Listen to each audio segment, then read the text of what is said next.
मैंने कहा ना, मैंने कांग्रेस को मार का है, कांग्रेस के साथ हूँ। अशोक जी गहलोत तो मेरा विश्वास है। कौन क्या कर रहा है, कांग्रेस के साथ या अशोक जी गहलोत के साथ है? अशोक जी गहलोत के साथ या कांग्रेस के मैं साथ? कहता हूँ कि अशोक गहलोत ही राजस्थान की कांग्रेस है, तो अशोक जी गहलोत और कांग्रेस के साथ हूँ। ये अभी जैसे बस क्या पार्टी के साथ? मैं आपको एक बात कहूँ, ये पोजीशन कभी भी नहीं आएगी, ऐसा कभी होगा ही नहीं राजस्थान में। राजस्थान में कभी ऐसा होगा ही नहीं। हमें किसके साथ रहने का मौका मिलेगा, किसके साथ नहीं रहने मिले, ये बात ही नहीं आएगी। अशोक गहलोत ही यहाँ के मुख्यमंत्री रहेंगे। आला कमान ऐसा वो लेगा, निर्णय लेगा ही नहीं। मतलब आपको आला कमान के निर्णय पे विश्वास है या अशोक गहलोत जी पे? मुझे आला कमान के ऊपर ही विश्वास है, लेकिन वो गलत निर्णय नहीं लेंगे।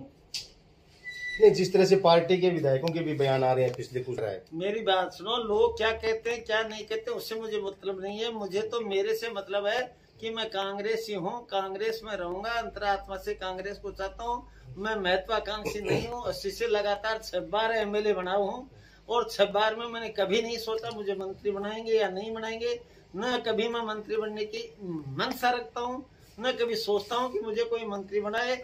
लेकिन जब मुझे पार्टी ने मेरे ऊपर विश्वास किया और मुझे दिल्ली मिनिस्टर बनने का मौका मिला, इससे ज्यादा मेरे को और क्या मिलेगा। फोन टैपिंग का भी विवाद गहरा हुआ है। आपके कई विधायक कह रहे हैं कि फोन ये क्या होता है मैं नहीं जानता। ये हमारे सम्मान्य मुख्यमंत्री जी अशोक जी गहलोत, जिनमें मेरा अटूट विश्वास है, वो गांधी परिवार के विश्वसनीय व्यक्ति हैं। वो इंदिरा जी के राज में मंत्री रहे, राजीव गांधी जी के साथ मंत्री रहे, और सोनिया गांधी जी और राहुल गांधी जी के साथ आज आत्मा से काम कर रहे।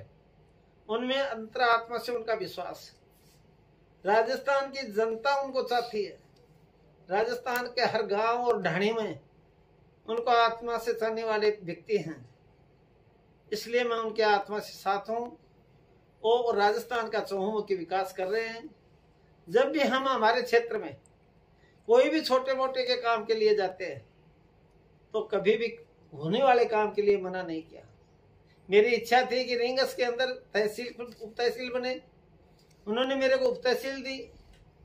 उन्होंने मेरे को बाहर गांव में, छोटे से गांव में सन 1993 में लड़कियों की कॉलेज दी थी। बाबा विश्वदास राजकीय महाविद्यालय होद, जबकि उस समय लड़कियों की कॉलेज सीकर में भी नहीं थी, नौलगढ़ में भी नहीं थी। आज भी वहां बिल्डिंग नहीं बनी है सीकर में भी, जबकि वहां आलीशान बिल्डिंग बनी हुई है, और कम से कम 1000-1500 लड़कियां वहां पढ़ रही। अब की बार इसी सत्र में उन्होंने मेरे को लड़कों का कॉलेज भी दिया है। रिंगस में मेरे को सीनियर स्कूल भी दिए, हॉस्पिटल्स भी खोले हैं, सड़कें भी हमारे को 25-30 किलोमीटर दिए हैं, सड़कों के टेंडर भी हो गए हैं। तो जितना खंडेला में विकास होना चाहिए मैं करवा रहा हूं, और वो अशोक जी गहलोत की मेहरबानी से ही वो काम हो रहे हैं। मैं यही बात आप लोगों को बताना चाहता था, इसलिए मैं आज वो कम से कम अपन मिले और बात करें। हर आदमी अलग अलग बात करता है, तो उसमें ठीक नहीं था सबके सामने रूबरू होकर के मेरे मन की बात बता।